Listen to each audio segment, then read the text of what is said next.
edible vaccines, a healthier planet, and the end of world hunger. These are all possible through the science of DNA modification.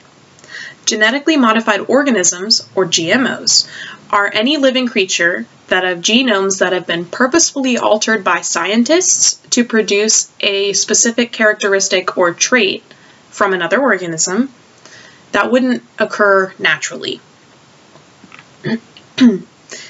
GMOs are beneficial to society because they decrease the need for environmentally hazardous pesticides, increase nutrient and crop yields for impoverished nations, and harbor countless possibilities for medicinal advancements.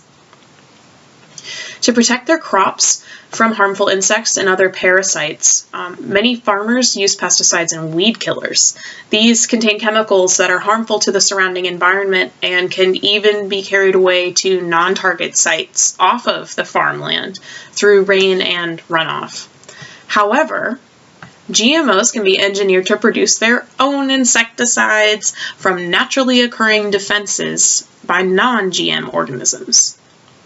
Biologists are able to isolate genes in a bacteria known as Bt, which is deadly to insect larvae, and transfer it to crop plants, namely corn.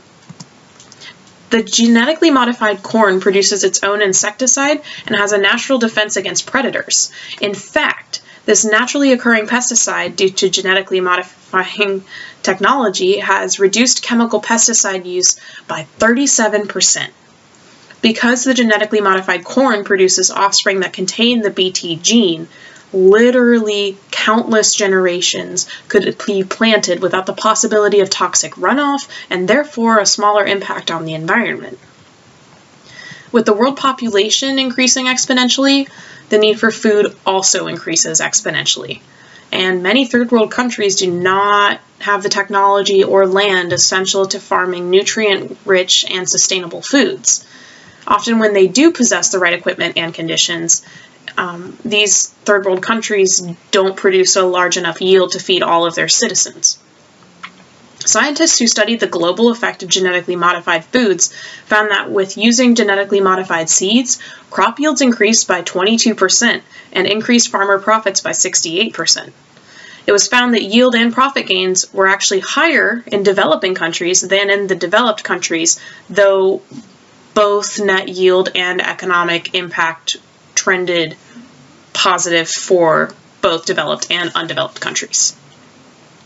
Genetically modified crops are engineered to be hardier in harsh conditions and therefore have a higher rate of survival than their naturally occurring organic counterparts that aren't equipped with favorable genes.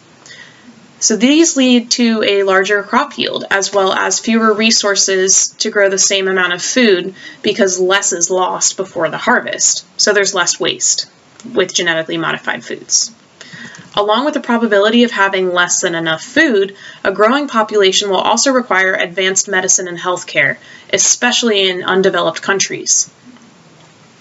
Through genetic engineering, plants can now be used to produce pharmacologically active proteins, including mammalian antibodies, blood product substitutes, vaccines, hormones, cytokines, and a variety of other therapeutic agents. This advancement in biopharmaceuticals would allow for third world countries to literally grow their own medications, thus allowing proper healthcare to be more widely available, affordable, and sustainable.